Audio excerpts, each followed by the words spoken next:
በጌታ የተወደዳችሁ የእግዚአብሔር ቤተሰቦች እንደምን ቆያችሁ? የእግዚአብሔር ፈቃድ ሆኖ ደግሞ ለዚህ ጊዜና ሰዓት ደግሞ ዳግም እንድንገኝ የፈቀደ አምላካችን እግዚአብሔርን እናመሰግናለን። አሁን የምንገኘው በታዳጊዎች የሰንበት ትምህርት የውይይት ጊዜ ላይ ነውና የዚህ ሳምንት ትምህርታችን የሚገኘው አምስተኛው ትምህርት ሲሆን ርዕሱ ደግሞ የኔና የእግዚአብሔር መንገድ ንጽጽር በሚል ርዕስ የተዘጋጀ ሰንበት ትምህርት ነው። ግን ቀጥታ ወደ ሰንበት ትምህርታችን ከማለፋችን በፊት አብረውኝ ያሉ ተወያይ ታዳጊ ልጆች አሉና እነሱ ራሳቸውን እንዲሁም ደግሞ ከየት ቸርች እንደመጡ ያስተዋውቁንና ወደ ሰንበት ትምህርታችን እናልፋለን ማለት ነውና አንቺ ጀምራለሁ። ከየት እንደመጣሽና ደግሞ ስምሽን ታስታውቂናለሽ? እሺ፣ ስሜ ብሩክታይት ኤልያስ ይባላል። የመጣሁት ከቤተል 7ኛ ቀን አድቬንቲስት ቤተክርስቲያን። እሺ፣ ብሩክታይት ከቤተል 7ኛ ቀን አድቬንቲስት ቤተክርስቲያን። እሺ፣ እኔ ደግሞ ስሜ አቤስ ተክሉ ይባላል። የመጣሁት ከቤተል 7ኛ ቀን አድቬንቲስት ቤተክርስቲያን ነው። እሺ፣ ስሜ መድኃኒት ተክሉ ይባላል። የመጣሁት ከቤተል 7ኛ ቀን አድቬንቲስት ቤተክርስቲያን ነው። እሺ፣ እግዚአብሔር አብዝቶ ይባርካችሁ። ዛሬ ከኔ ጋር አብረውኝ የሆኑትኝ የመጡት ታዳጊዎች ከቤተል 7ኛ ቀን አድቬንቲስት ቤተክርስቲያን ሲሆን እኔም ደግሞ ስሜ ለዓለሞት ባይኖር እባላለሁኝ።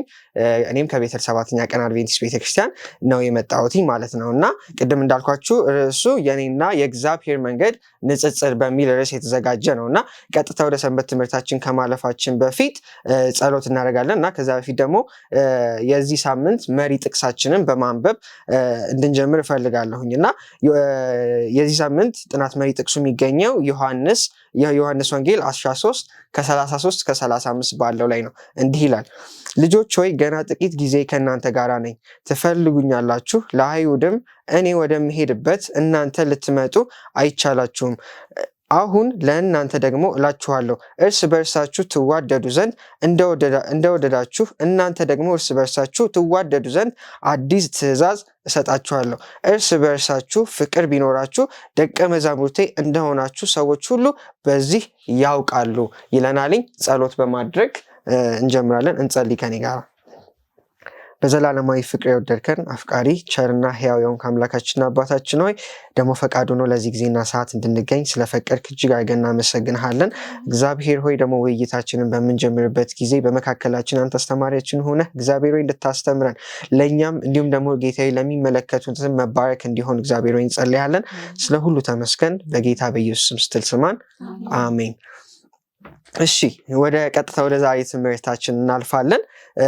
ቅድም እንዳልኩትኝ የኔና የእግዚአብሔር መንገድ ንጽጽር ይላልኝ የአምስተኛ ሰንበት ትምህርታችን እና ዋናው የዚህ ሰንበት ትምህርት ማጠንጠኛው ኢየሱስ ክርስቶስ በምድር ላይ በነበረው ቆይታ የመጨረሻዎቹ ሰዓት ላይ ስላለው ታሪክ እንዲሁም ደግሞ ከዛ የምንማረውን ነገር ነው የምንመለከተው። ኢየሱስ ክርስቶስ በመጨረሻ ሰዓቶቹ አካባቢ ስላደረገው ነገር ነው የምንመለከተው እና በመጨረሻው ሰዓታቶች ላይ ካደረጋቸው ነገሮች መካከል አንደኛው ከደቀ መዛሙርቱ ጋር ሆነው የፋሲካ ስነስርዓትን ሲያደርግ ያንን ስነስርዓት ሲፈጽም እንመለከተዋለን እና ሰንበት ትምህርታችን ግን ሲጀምርልን ወደ ኋላ ይወስደንና ታሪካዊ አመጣጡን ታሪካዊ ዳራውን ምን እንደሚመስል በማሳየት ይጀምራልኝ እና ታሪካዊ አመጣጡን ስንመለከት ይህ የፋሲካ በዓል የአይሁድ በዓል እንደሆነ ይገልጽልናልኝ እና ይህ በዓል ደግሞ የተሰጣቸው በግብፅ ምድር በኩል ልጆቻቸው ይገደሉ በነበረበት ሰዓት ላይ ለአይሁዶች ይድኑ ዘንድ የተሰጣቸው ስነስርዓት ነበርና በዛን ሰዓት ስንመለከት የበኩል ልጆች እየተገደሉ በነበረበት ሰዓት በበራቸው መቃን ላይ ያንን የበግ ደም እንዲቀቡ ትእዛዝ ተላልፎላቸው ነበርና ታሪኩ ከዚህ ይጀምራል። የፋሲካ አመጣጥና ፋሲካ የሚለው ቃል ደግሞ ፔሳች የሚል የኢብራይስጥ ትርጉም አለው እና ይህም ደግሞ ትርጉሙ ምን ማለት ነው? ማለፍ ወይንም ደግሞ መሻገር የሚልን ትርጓሜ ይይዛልኝ እና ይህ ደግሞ በዓል የሚካሄደው በኒሳን ወር 15ኛ ቀን ሙሉ ጨረቃ በወጣችበት ጊዜ እንደሆነና በዕብራውያን ደግሞ የቀን አቆጣጠር ደግሞ የመጀመሪያው ወር ላይ እንደሚደረግ ታሪኩ ይነግረናልኝ ማለት ነውና ይህም ደግሞ ቅዱስ ቀን በማድረግ ያከብሩት ነበርና የህጋዊ በዓል ወይንም ደግሞ ቅዱስ ቀን ይከበር ነበርና ህዝቡም ደግሞ በዚህ ጊዜ የተለየ ጸሎት አገልግሎት ያደርጉ እንደነበረ ያመላክተናልና ወደ ዋናው የሰንበት ትምህርት ሐሳባችን ስንመጣ ማቴዎስ 26 ከ20 እስከ 29 ባለው ላይ ያመጣናል ማለት ነውና በይህ ታሪክ የሚገኘው ቅድም እንዳልኳችሁ በመሸ ሰዓት ላይ አካባቢ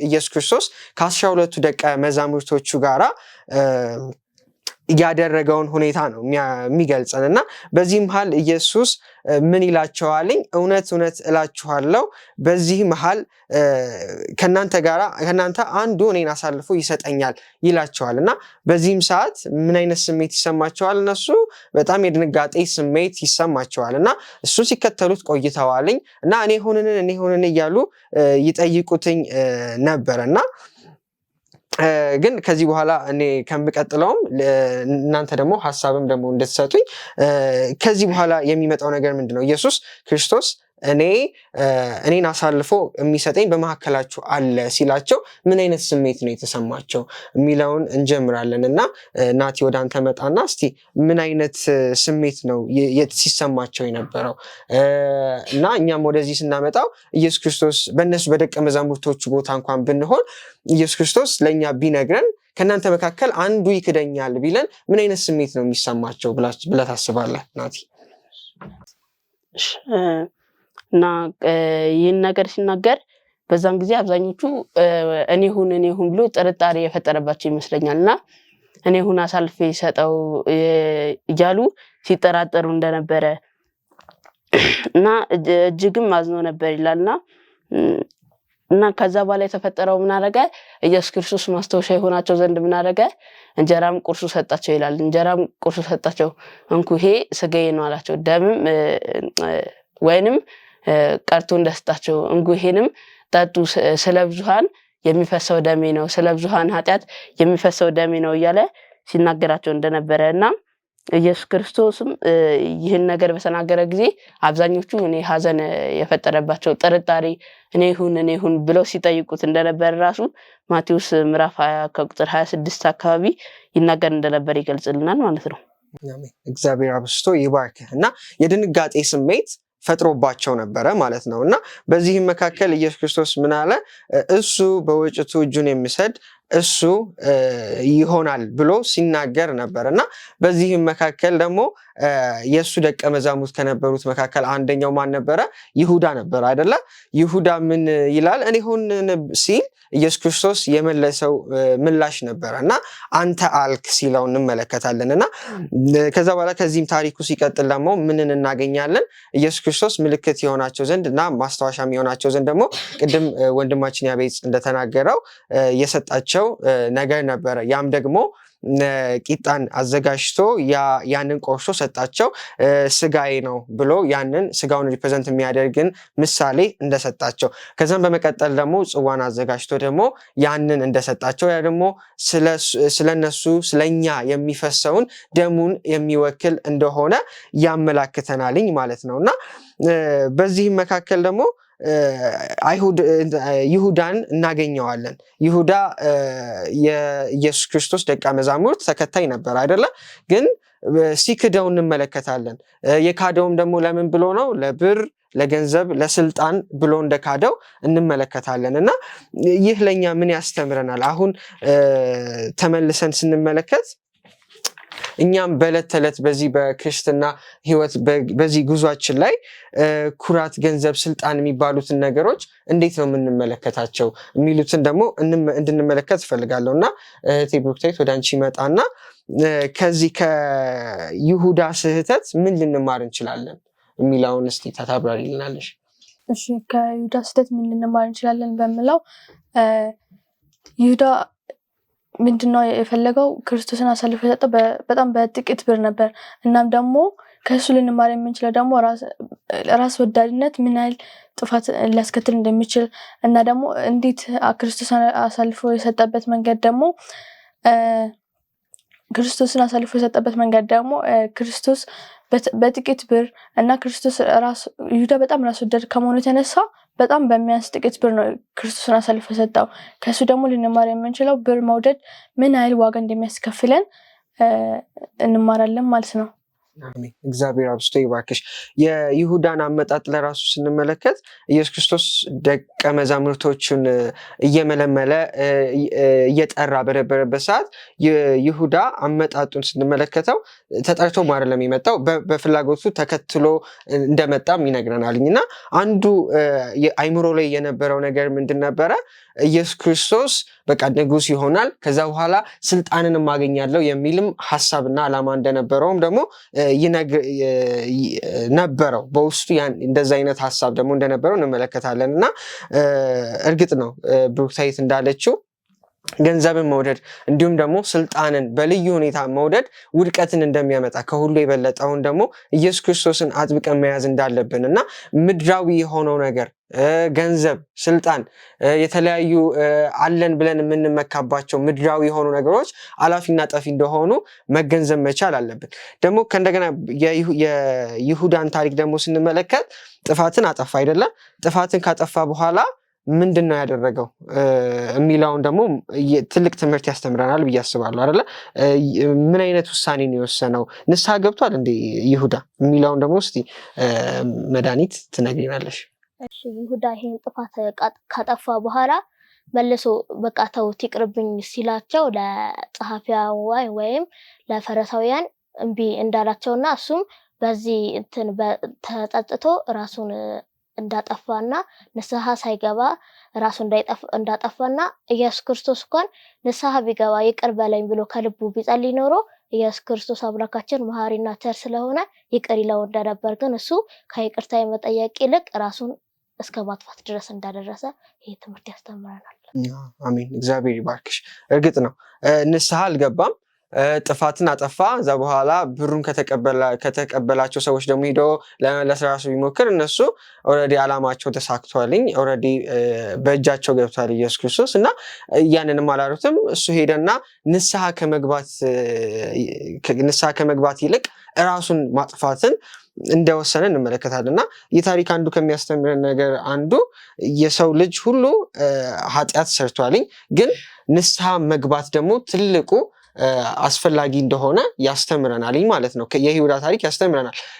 ራሱን ያጠፋ ስርየት እንደሌለው መጽሐፍ ቅዱሳችን ይገልጽልናል። እና የይሁዳ ታሪክ ይህንን አብልጦ ያብራራልናል። እና እዚህ ጋር ያሉ የመወያያ ጥያቄዎች አሉና እነሱን በማንሳት ደግሞ የበለጠ ትምህርታችንን እያጠናከር ነው እንሄዳለንና በመጀመሪያ ይሁዳ ኢየሱስን ከመቀበል የመለሰው ነገር ምን ይመስልሃል የሚል ጥያቄ ያስቀምጥልናልኝ። እና ይሁዳ ኢየሱስን ከመቀበል የመለሰው ነገር ምን ይመስልሃል የሚል ጥያቄ ያነሳልና ያቤጽ ወደ አንተ እመጣለሁ። እሺ፣ ይሁዳ ወደ ኢየሱስ ክርስቶስ ከመመለስ የመለሰው ነገር የሚሆነው አንደኛ ገንዘቡ ነበር እና ያን የይሁዳ ገንዘቡን በወደደ ጊዜ ምን አደረገ? ሰይጣን የሱን ልብ አየና ገንዘብ ወዳድ በመሆኑ ወደ ይሁዳ ልብ ገባ ማለት ነው ሰይጣን። እናም ታሪኩም ሲናገር ምናል ሰይጣን ወደ ይሁዳ ገባና ይሁዳ ሄዶ ሸጠላቸው ይላል። ኢየሱስ ክርስቶስን ሸጠ ይላልና ሰይጣን እኛ ውስጣችንን ባወቀበት ጊዜ በዛን ጊዜ ብር እንደምንወድ ወይ የሆነ ነገር እንደምንወድ ያውቅና ወደ ስህተት ይመራናል ማለት ነው። እናም ይሁዳም በዛን ጊዜ ገንዘብ በወደደ ጊዜ ወደ ስህተት ሰይጣን ይዞት እንደከተተው እና ራሱን እስከ ማጥፋት ድረስ እንዳደረሰው እናገራልና አንደኛ የመለሰው ነገር ምንድነው? ገንዘቡ እና ሰይጣን እንደሆነ አንተና ሁለተኛ ነገር ደግሞ እንዳይመልስ ደግሞ የከለከሉት ምኖች ነበሩ። እነዛ ሰይጣን ያሳሳታቸው የራሳቸው እነዛ ፈሪሳውያን ሰይጣን አሳስቷቸው ነበርና ይሁዳም ብሩን ሲመልስላቸው ቅድም እንደተናገርከው አንፈልግም እንዳሉና ካለፈ በኋላ ይቅርታ ሊያደርግ እንደማይችል እና ካለፈ በኋላ ምንም አይነት ምሕረት እንደማይኖረን ይሁዳ አሳልፎ ከሰጠ በኋላ ሊመልሰው አይችልም ነበርና ሊመልሰው በሙከረም ጊዜ እንዳልተሳካለት እናም ከመጀመሪያው መሳሳት እንዳልነበረበትና ንስሐ መግባት እንደነበረበት እና መጀመሪያ ለመሳሳት እንደነበረበት ይናገራል ማለት ነው። ስለዚህ ወደ ይሁዳን የማይመልሰው ነገር ምንድነው? ገንዘብ ወዳድና ገንዘብ ወዳድ መሆኑና ሰይጣን በሱ ውስጥ መግባቱ ይሁዳን ወደ ኢየሱስ ክርስቶስ እንዳይመለስ ያደረገው ነገር ነው ማለት ነው። እግዚአብሔር አብስቶ ይባርክክ። እውነት ነው። አሁን ደግሞ ወደ ራሳችን እናምጣውና ሰንበት ትምህርታችን መግቢያ ላይ የተጠቀሱ 10 የዘረዘረልን ነገሮች አሉ። ኩራት፣ አሳዛኝ ክስተት፣ እምነት ማጣት፣ ቁጣ፣ እንደዚህ አይነት 10 የተዘረዘሩልን ነገሮች አሉና እኒህ ነገሮች እንዴት ነው መራቅ የምንችለው? ኩራት፣ በራስ መመካት፣ በራስ ኃይል መመካት የሚሉት ነገሮች ይመጣሉና ይሁዳ በቃ በራሱ ትክክለኛ ነገር ያደረገ መስሎት ተሰምቶት ነበር አይደለ? ከትክክለኛ የሆነ ነገሩን ከማን ልንቀበል እንችላለን? በየዕለት ተዕለት እርምጃችን እንደ ይሁዳ ወደ ስህተት እንዳንገባ፣ በራሳችን እንዳንደገፍ ምን አይነት ነገሮች ማድረግ አለብን? እና በተለይ ደግሞ ይህን ኩራትን፣ ገንዘብ ወዳድነትን እንዴት ልናርቅ እንችላለን ብለሽ ታስቢያለሽ?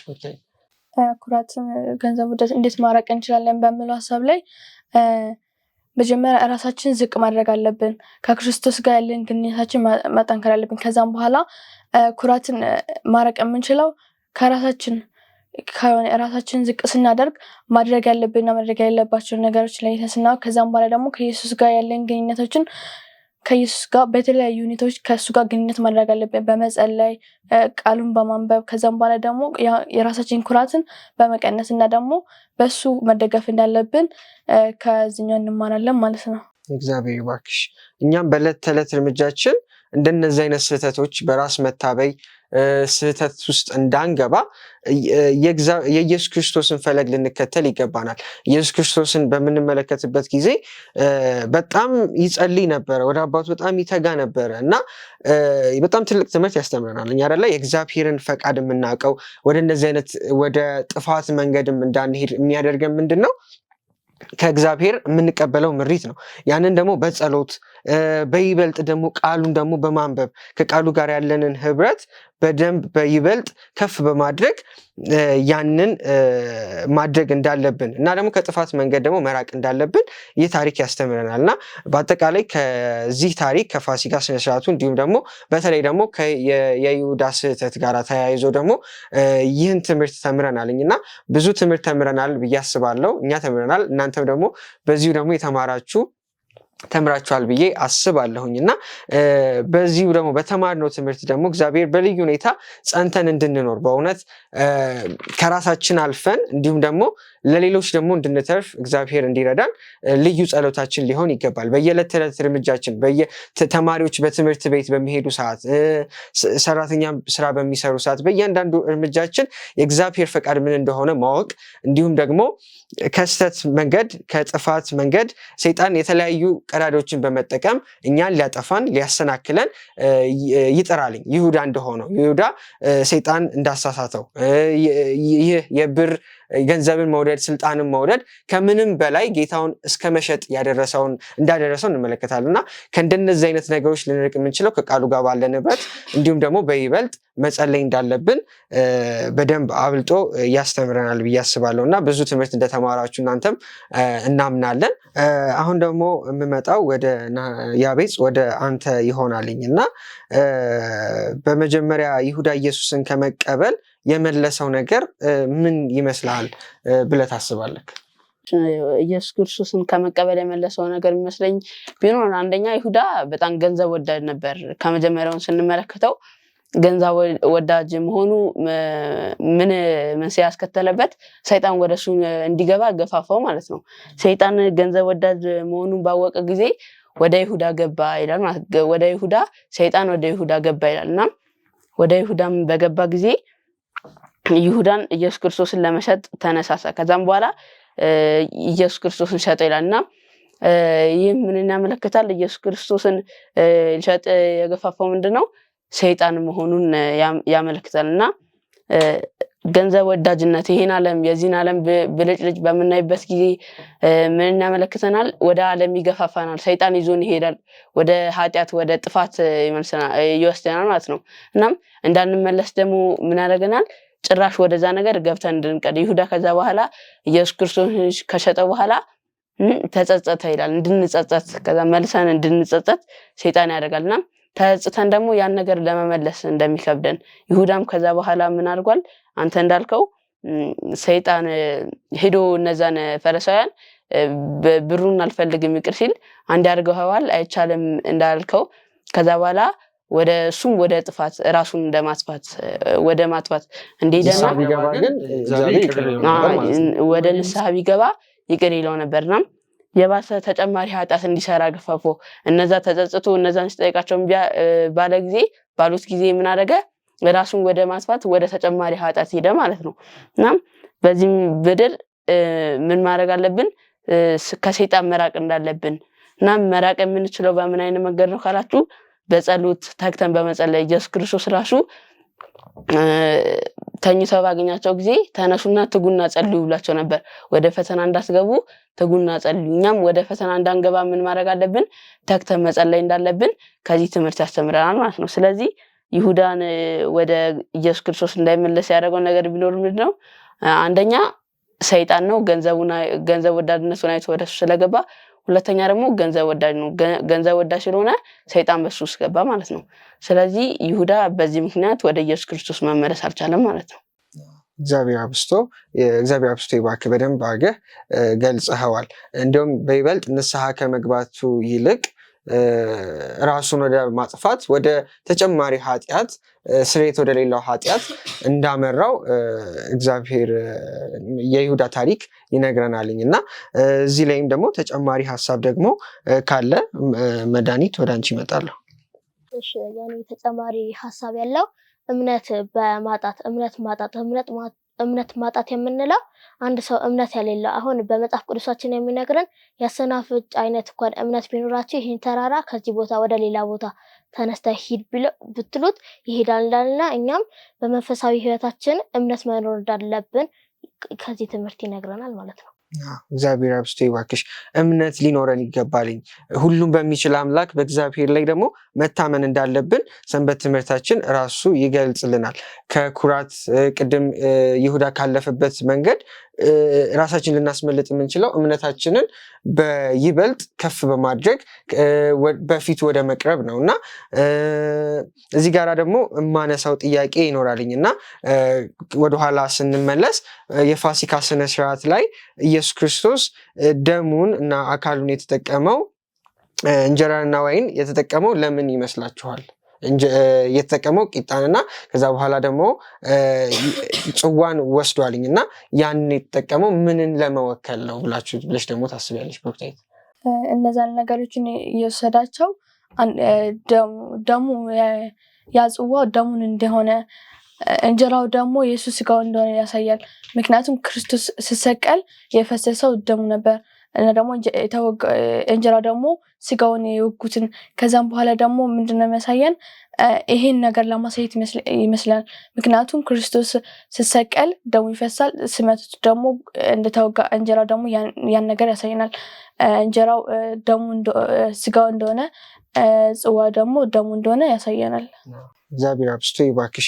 እያንዳንዱ ሁለቱም ነገሮች ሲምቦሊክ የሆነ ሪፕሬዘንት የሚያደርጉት ነገር አላቸው እና ጽዋው ደሙን ለኛ የፈሰሰልን ደሙ እንዲሁም ደግሞ ስጋው ደግሞ ለኛ የተቆረሰልን ስለኛ ስለሞተልን ስጋው ያንን የሚወክል እንደሆነ ያሳየናል። ያም ደግሞ ስነሻ ደግሞ አሁንም እኛም እናደርገዋለን ያንን ኢየሱስ ክርስቶስ የከፈለልን መስዋዕትነትን ደግሞ እንድናስብ ደግሞ ያንን ስርዓትም ደግሞ ኢየሱስ ክርስቶስ እንደሰጠን አብሮ ከደቀ መዛሙርቶቹ ጋር አደረገ። ያንን ደግሞ እኛም አሁን በማድረጋችን ደግሞ ኢየሱስ ክርስቶስ አሁንም ደግሞ ከኛ ጋር እንደሆነ እግዚአብሔር ኢየሱስ ክርስቶስ ያንን ምሳሌ አድርጎ እንደሰጠን ያንን ሁሌ በየዕለት ተዕለት እርምጃችን እንድናስተውል የሚያደርግ እንደሆነ እንመለከታለን እና ከዚህ ታሪክ ብዙ እንደተማራችሁ ተስፋ እናደርጋለን እና ብዙ ታሪክ ያስተምረናል የይሁዳ ትምህርት እና ንስሐ መግባት እንዳለብን ከገንዘብ ስልጣን ኩራት ከሚባሉት ነገሮች በራስ ከመመካት ነገሮች መራቅና መሸሽ እንዳለብን በሰፊው የሚያስተምረን ትምህርት ነው። ብዙ ተምራችኋል ብዬ አስባለሁኝ እና ትምህርታችንን ከመጨረሳችን በፊት ግን ጸሎት አድርገን የምንጨርስ ይሆናልኝ ማለት ነውና እህታችን መድኃኒት ጸሎት ታደርግልንና የዛሬውን ይህንን የሰንበት ትምህርት የውይይታችንን እንደመድማለንና ከእህታችን መድኃኒት ጋር ጸሎት እናደርጋለን። እሺ እንጸልይ። በሰማይና በምድር ተከብረህና ተፈርተህ የምትኖር ጌታ እጅግ አድርገን እናመሰግንሃለን። አሁንም እንግዲህ ስለዚህ ጊዜና ስለዚህ ሰዓት ስላደረስከን ተባረክ። አሁንም እንግዲህ ፕሮግራማችንን በስምህ ጀምረናል። እስከ ፍጻሜው አንተ ጋር ስለነበርክ እናመሰግንሃለን። ቀሪ ጊዜያችንን አንተ ተረከብ። በጌታ በኢየሱስ ክርስቶስ ስም አሜን አሜን። እግዚአብሔር አብዝቶ ይባርካችሁ። መልካም ጊዜ ይሁንላችሁ። ድጋሚ ደግሞ እስክንገናኝ ድረስ የእግዚአብሔር አብሮነት የእግዚአብሔር አንድነት ደግሞ ከእያንዳንዳችሁ ጋር ይሁን። ተባረኩ።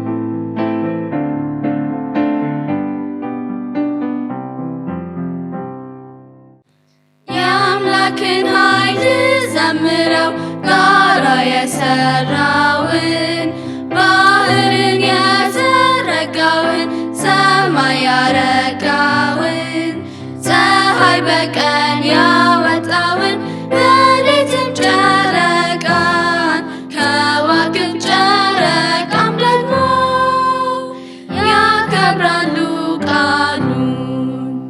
ደግነቱን ዘምረው ምድርን ያረጋውን ዓለም በቃሉ ፈጥሮ መልካም አለ ሁሉን። ዓይኔን ባዞርሁበት ሁሉ ድንቁ ተገለጠ። ሰማይ ሆነ ወይም ምድር ሁሉ ክብር ሰጠ። ፍቅርህን የማያስታውቅ አንድም ፍጥረት የለም። ሁሉ አንተን ይታዘዛል። ደመና ነፋስም ለፈጠርኸው ፍጥረት ሁሉ የምትሰጥ ምግብን አንተ የማትገኝበት አንድም ቦታ የለም።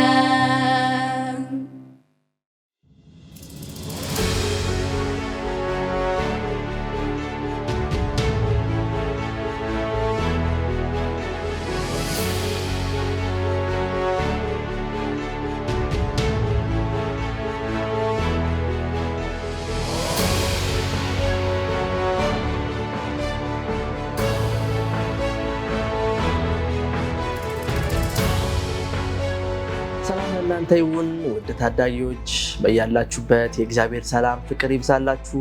ወንድማችሁ ዮሴፍ ነኝ። እግዚአብሔር ይመስገን። እንግዲህ በተከታታይ 3 ክፍሎች ስለ ዳንኤል ስለ ትንቢት ብዙ እንዳወቃችሁና እያጠናችሁም እያነበባችሁም እንደሆነ ተስፋ አደርጋለሁ። አሁንም ድጋሚ ጠይቃችኋለሁ፣ የበለጠ እንድታጠኑ የበለጠ እንድታነቡ አደፋፍራችኋለሁ። ዛሬ ላይ ዳንኤል ምዕራፍ 3 ደርሰናል። እንግዲህ ዛሬ በዳንኤል ምዕራፍ 3 ላይ ደስ የሚል ታሪክ እናያለን። በዳንኤል ምዕራፍ 3 ላይ መነሻው ሐሳቡ ከዳንኤል ምዕራፍ 2 ላይ ይመዘዛል። ዳንኤል ምዕራፍ 2 ላይ በባለፈው ጊዜ ላይ እንዳያችሁት ንጉሥ ናቡከደነፆር የሰው ምስል እንዳየና እነዛ በሰው ምስል ላይ ደግሞ ራሱ ወርቅ እንደነበረ፣ ደረትና ክንዶቹ ብር እንደነበረ፣ ወገቡ ደግሞ ነሐስ እንደነበረ፣ ቅልጥሙ ደግሞ ብረት እንደነበረ፣ ጣቶቹ ላይ ደግሞ ብረትና ሸክላ እንደነበረ አይተናል። አሁን ይሄ ነበር ትክክለኛው ትርጉም የነበረው። ምዕራፍ 3 ላይ ግን ንጉሥ ናቡከደነፆር አንድ ነገር ግን አደረገ። ያደረገው ነገር ምንድነው? ቁመቱ 60 ክንድ ወርዱ 60 ክንድ የሆነ ትልቅ የወርቅ ምስል አሰራ።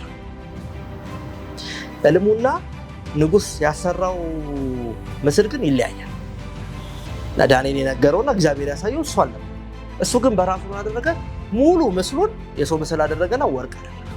ይሄ ምንድነው? ወርቁ አንተ ነህ ስላለው ወርቁ እኔ ነኝ፣ ስለዚህ እኔ ለዘላለም የምቆይ መንግስት ነኝ ብሎ አመነና እንደዛ አደረገ።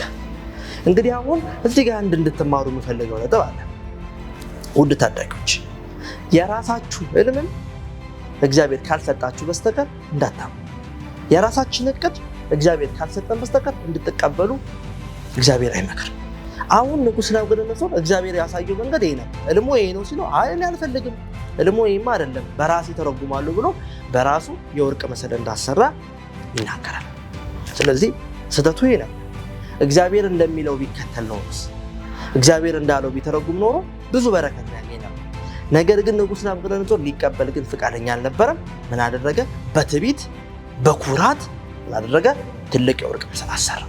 ዱራ የሚባል ሜዳ ላይ አቆመውና ከዛም በኋላ የሚገርማችሁ እዛ ቦታ ላይ የነበሩ በሱ ስር የነበሩ ሹማምንቶች፣ መኳንንቶች፣ አዛዦች፣ አዛውንቶች እንዲሁም አማካሪዎች፣ መጋቢዎች፣ ገዢዎች ሁሉ ተሰበሰቡ። ከተሰበሰቡ በኋላ እንዲህ ተባለ። ትልቅ ጥሪ ቀረበ። ትልቅ ሜዳ ነው። ሜዳው ላይ ምስሉ ቀርቧል። በሉ አሁን ንጉሱ ትልቅ ምስል አቁሟል። ስለዚህ ሊያስመርቅ ስለሆነ ሁላችሁም ማለት የሙዚቃ ድምፅ ትሰማላችሁ። እንግዲህ የሙዚቃ ድምፁ ለምሳሌ መጽሐፍ ቅዱስ ሲናገር በዳንኤል ምዕራፍ 3 ቁጥር 5 ጀምሮ ስታነቡ የመለከት፣ የእምቢልታ፣ የማሲንቆ፣ የክራር፣ የበገና፣ የዋሽንት እንዲሁም የዘፈን ሁሉ ድምፅ በሰማችሁ ጊዜ ላይ ንጉሥ ላቆመው ምስል ተደፍታችሁም ታደርጋላችሁ፣ ትሰግዳላችሁ ተባለ። በዚህ ጊዜ ላይ 3ቱ ጓደኛሞች ነበሩ። ዳንኤል ግን እንዳልነበረ መጽሐፍ ቅዱስ ይናገራል። እነዚህ 3ቱ ጓደኛሞች ስማቸው በዳንኤል ምዕራፍ 1 ላይ እንደተጠቀሰው አናንያ፣ ሚሳኤል እና አዛሪያ ናቸው። የተቀየረውን ስማችሁ እንዳትጠቅሱ እሺ። ዋና ስማችሁን መጥቀስ ያለባችሁ አናንያ ያልኳችሁ፣ ሚሳኤል እና አዛሪያ ቆሙ። ተቃረቡ። እነሱም ነበሩ። አሁን ንጉሱ አንድ ዘዴ ነው የፈጠረው። መጀመሪያ ከመስገዳቸው ፊት ምን ተጠቀመ? ሙዚቃ ነው የተጠቀመው። ውድ ታዳጊዎች ሙዚቃ ጥሩ ነው፣ መዝሙር አምልኮ ነው። ነገር ግን ሙዚቃን በአግባቡ መጠቀም ካልቻላችሁ ሊያጠፋችሁ ይችላል። ንጉሥ ናቡከደነፆር ሙዚቃን የተጠቀመው ያለ ምክንያት አይደለም። ሙዚቃ ስሜትን ያነቃቃል፣ አእምሮን ያድሳል። ስለዚህ አሁን በቃ ያንን ሙዚቃ በሰሙበት ሰዓት ላይ ስሜታቸው እንዲነቃቃ ስለፈለገ፣ አእምሯቸው እንዲነቃቃ ስለፈለገ ከዚያ ያኔ ድንዝዝ ሲሉለት እንዲሰግዱ ሞቲቭ የሚያደርጋቸው የሚያነሳሳቸው ነገር ነበር ያደረገው። ግን ይሄ የተደረገበት ምክንያት ሆን ተብሎ ነበር። ሙዚቃ ምን አልኳችሁ ቅድም? በረከት ነው። ሙዚቃ የፈጠረው ራሱ እግዚአብሔር። ነገር ግን ሐሰተኛ ደግሞ ሙዚቃዎች፣ ሐሰተኛ ዝማሬዎች ደግሞ በተመሳሳይ አለ። እኛ መለየት ካልቻልን ከባድ። ከዛም በኋላ የሙዚቃው ድምፅ ተለቀቀ። እምቢልታው፣ ማሲንቆ፣ ከበሮ፣ ዘፈኑ ሁሉ ከተለቀቀ በኋላ ልክ ሲያቆም ምን ተብሏል? ስገዱ ተብሏል። ሁሉም ሲሰግዱ 3ቱ የብርሃን ወጣቶች ብቻ ቆሙ። ከዛም በኋላ ደነገጡ። እንዴ ሌሎቹ ሲሰግዱ እነሱ ግን ምንም ያደርጓቸው።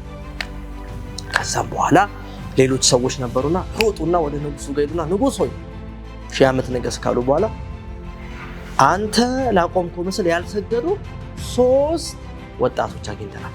እነማን? ከየት የመጡ? ከእስራኤል ሀገር የመጡ ጥበበኛ ተብሎ የተሾሙ ማናማቸው? አናንያ፣ ሚሳኤል እና አዛሪያ የሚባሉ ይጠሩ ተባለ። ወደ ንጉሥ ዘንድ ቀረቡ። ወደ ንጉሥ ዘንድ ከቀረቡ በኋላ እንዲህ የሚባል ወሬ ሰምቻለሁ፣ እውነት ነው አሉ። አዎ አንተ ላቆምከው ምስል አንሰግድም ማለት።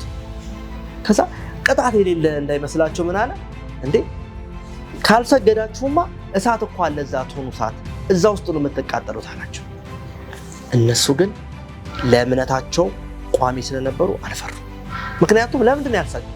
እነሱ 3 ወጣቶች መጽሐፍ ቅዱስ ላይ በዘጸአት ምዕራፍ 20 ላይ እግዚአብሔር የሰጠን 10 ሕግ አለ። ከ10 ሕግ ሁለተኛው ሕግ ምንድን ነው የሚለው? ስዕልና ምሳሌ የተቀረጸ ነገር አትስገድ፣ አታምልካቸው ይላል። ስለዚህ እንዲህ ያሉት እኛ እግዚአብሔርን ነው የምናመልከው። እግዚአብሔር ደግሞ ምን ሆናል? ከኔ በቀር ሌላ ማለት እንዳታመልኩ ብሎናል በመጀመሪያው። ሁለተኛው ሕግ ላይ ደግሞ ስዕልና ምሳሌ ከቶ አትስገድላቸው ብሎናል። ስለዚህ እኛ አንሰግድም። ንጉሥ ላቆመው ምስልም በፍጹም አሉ። ተናደደ። ከዛም በኋላ እድል ልስጣችኋል፣ ሁለተኛ እድል ልስጣችሁ፣ ከዛም በኋላ ሀሳባችሁን ትቀይራላችኋል። ከዛ እንዲህ አሉት፣ ንጉሥ ሆይ ብዙ እድል እንኳን ብትሰጠን አንተ ላቆምከው ምስል በፍጹም አንሰግድም። እኛ ለአምላካችን ለእግዚአብሔር ታማኝና ሕጉን የምንታዘዛለን። ንጉሱ በጣም ተናደደ። ያው እሳቱ ላይ 7 እጥፍ ይጨምራል። ከዛ 7 እጥፍ እንዲጨመር ተደረገ ማለት ነው። ከዛ አንድ ጥሩ ቃል ነገሩት። የምናመልከው አምላክ ያድነናል፣ ባያድነንም እንኳን አንተ ላቆምከው ምስል በፍጹም አንሰግድም ማለት ነው። ውድ ታዳጊዎች እንዲህ አይነት የእምነት ፈተና የምንፈተንበት ጊዜ ይመጣል። አሁንም የተፈተናችሁ ሊሆን ይችላል አላውቅም፣ ግን የምትፈተኑበት ጊዜ ይመጣል። ነገር ግን በፈተና እንድትወርቁ እግዚአብሔር አይፈልግም። ያውም በፈተና እንድንጸና ይፈልጋል። ያዕቆብ ምዕራፍ 1:12 ላይ ምን እንደሚል ታውቃላችሁ? በፈተና የሚጸና የተባረከ ነው፣ እግዚአብሔርም ለሚወዱት የሕይወትን አክሊል ይሰጣቸዋል። በፈተና ምን የሚያደርግ ነው እንጂ የሚጸና። ስለዚህ ውድ ታዳጊዎች እንደነ ዳንኤል እንደ ጓደኞቹ ምን ማድረግ አለብን? በፈተና የሚጸና እምነት መገንባት አለብን። ያ ደግሞ የሚመጣው በመጸለይ በጣም ስትጸልዩ፣ ቃሉን ስታነቡ፣ ቃሉን የበለጠ ስትመረምሩ እምነታችሁ ምን እያደረገ ይመጣል? እየጨመረ እየበዛላችሁ ይመጣል ማለት ነው። ከዛም በኋላ ለንጉሱ ምስል አንሰግድም አሉ። ምንም አልፈሩም። ንጉሱ ተናደደ። ሶስቱም ወደ ቶኑ 7 እጥፍ ወደ ነደደው ቶን እሳት ውስጥ ከተቷቸው ማለት ነው። ከዛም በኋላ ከተወሰነ ጊዜያቶች በኋላ ሲያዩ በምስሉ ውስጥ በእሳት ውስጥ የሚገርማችሁ 4 ሰው ይታያል። ደነገጡ። ንጉሥ ናቡከደነፆር አየ። እንዴ ስንት ነበር የከተትናቸው አለ ለነዛ ወታደሮች። እንዴ 3 እኮ ነው የከተትናቸው እና ታዲያ ከሆነ እኮ የሚታዩኝ 4 ነው አለ። ከዛ 4ተኛው ይላል በአማርኛው መጽሐፍ ቅዱስ ላይ ያ ማለት ልጅ ይላል። እንግሊዘኛውን እንደሚታካላችሁ ሰን ኦፍ ጋድ የእግዚአብሔር ልጅ ማን? ኢየሱስ ከነሱ ጋር ነበር። ይወላችሁ ውድ ታዳጊዎች በመከራ ውስጥ፣ በችግር ውስጥ፣ በፈተና ውስጥ ስናልፍ ኢየሱስ ከኛ ጋር አብሮ ይሆናል።